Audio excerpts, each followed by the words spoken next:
Hello दोस्तों, स्वागत है आपका एक नए टॉपिक में या फिर एक नए वीडियो में। इस वीडियो में हम लोग एंटीबायोटिक्स के बारे में जानेंगे कि कौन सी एंटीबायोटिक्स हमें कौन सी बीमारी में देनी चाहिए। इन सभी एंटीबायोटिक्स का आज हम डिटेल्स में जानते हैं। नंबर 1 हमारी है antihistamine drugs. This drugs work against allergy so it called anti allergic medicine. ये दवाइयाँ किसी भी प्रकार की एलर्जी को ठीक करती हैं, इसीलिए इसे एंटी एलर्जिक दवाइयाँ भी कहते हैं। यानी कि वह मेडिसिन जो एलर्जी को ठीक करें या एलर्जी को कम करें, उन दवाइयों को हम एंटी एलर्जिक मेडिसिन कहते हैं। मैकेनिज्म अब हम समझते हैं कि इसकी क्रियाविधि क्या है, यानी कि हमें आखिर एलर्जी होती क्यों है, और अगर एलर्जी हो रही है तो ठीक कैसे हो रही है जब हम दवाई को लेते हैं। मान लो एक कोई मनुष्य है, ये मान लो कोई एक मनुष्य है, इसमें बाहर से कोई फॉरेन पार्टिकल आता है।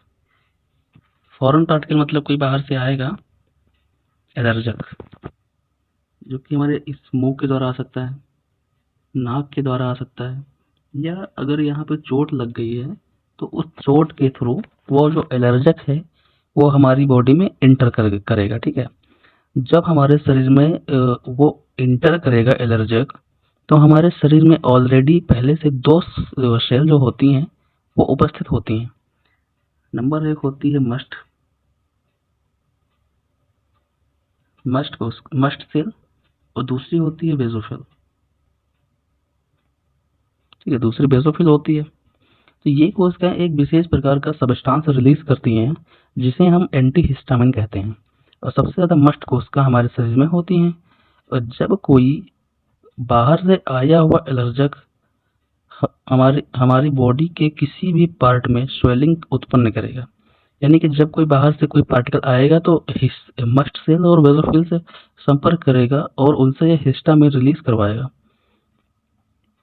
तो मान लीजिए कि हमें इस हाथ में स्वेलिंग हो गई यहाँ पे, ठीक है, तो वहाँ पे स्वेलिंग होती है तो वहाँ पे जो हिस्टामिन सब्सटेंस है तो वो यहाँ पे ज़्यादा रिलीज करवा रहा है, तो इसलिए वहाँ पे स्वेलिंग हो गई, स्वेलिंग हुई है, खुजली होगी, एलर्जी कर देगा वहाँ पे। तब उस कंडीशन में हम पेशेंट को ऐसी मेडिसिन देते हैं जो कि हिस्टामिन को बनने ही ना दें।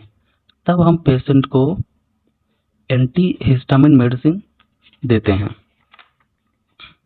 अगर हम आसान भाषा में कहें, जब कोई एलर्जन हमारी बॉडी में आता है और हिस्टामिन रिलीज करता है, तब उस हिस्टामिन को रोकने के लिए हम एंटी हिस्टामिन मेडिसिन का यूज करते हैं।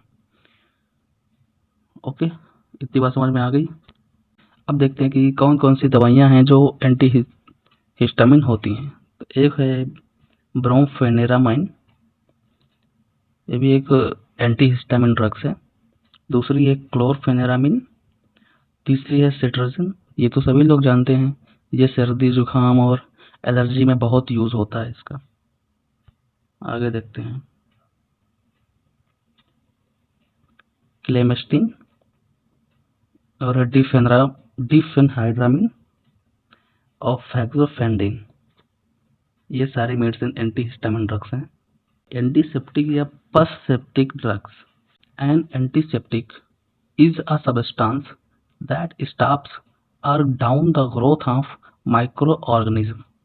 यानी कि एंटीसेप्टिक वह सब्सटेंस होते हैं जो कि जीवाणु की वृद्धि को रोक देते हैं या तो कम कर देते हैं।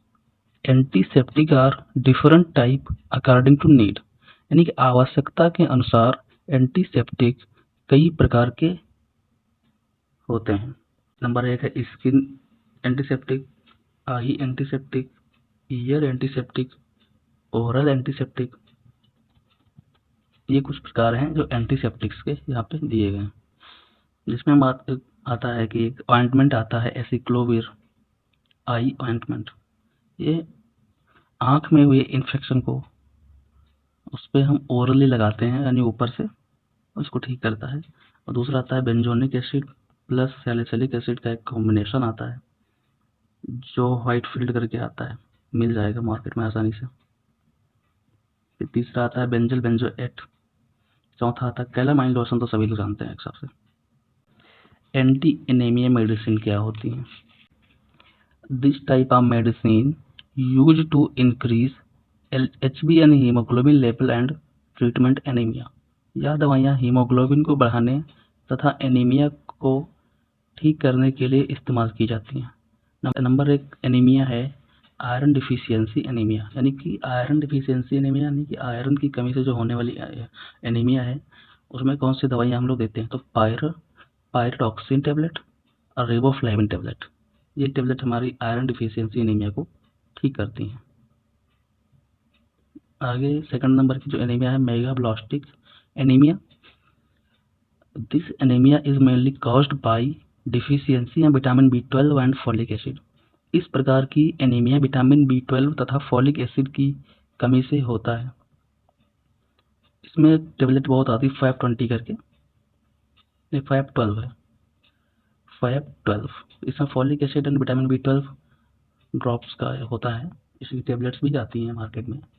एंटासिड या फिर antacid, it is used to decrease acid in stomach by neutralisation.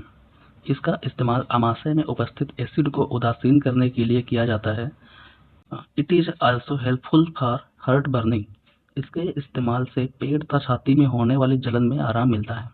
Aluminium hydroxide, magnesium hydroxide, calcium carbonate, sodium carbonate, इन्हीं 4 कंपोजिशन को मिलाकर के हमारी एसिड्स दवाई एंटासिड्स बनाई जाती है।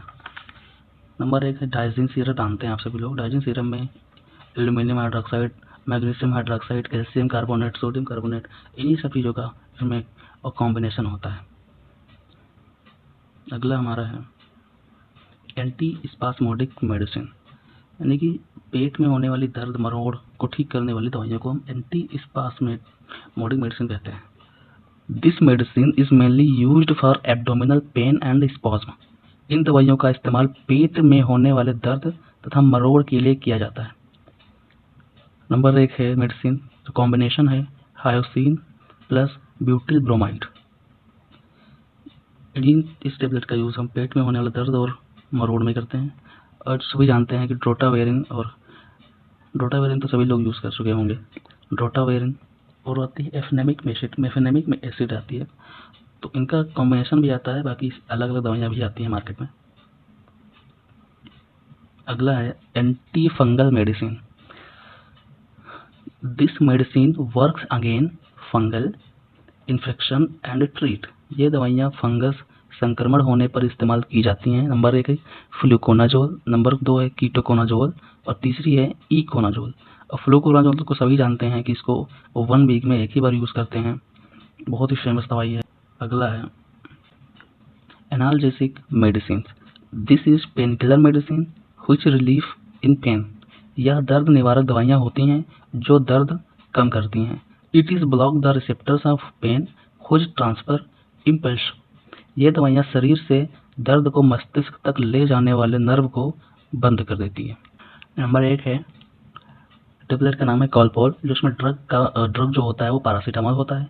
इसका यूज़ हम हाई फीवर बॉडी पेन में करते हैं।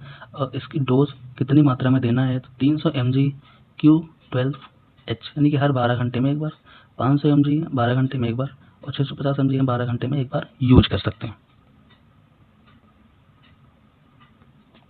और दूसरी सबसे फेमस दवाई है डिस्पिरिन। इसका ड्रग नाम है aspirin. Use headache, migraine, period pain. इसकी डोज देखते हैं 100 mg की हर 12 घंटे में एक बार, 100 mg की हर 8 घंटे में एक बार और 325 mg हर 12 घंटे में एक बार हम यूज कर सकते हैं। अगली हमारी है कॉम्बिफ्लेम, जिसमें ड्रग हमारे होते हैं आइबुप्रोफेन प्लस पैरासीटामोल। इसका यूज़ हम joint pain, migraine, period pain और हेडेक में करते हैं। थैंक यू, धन्यवाद।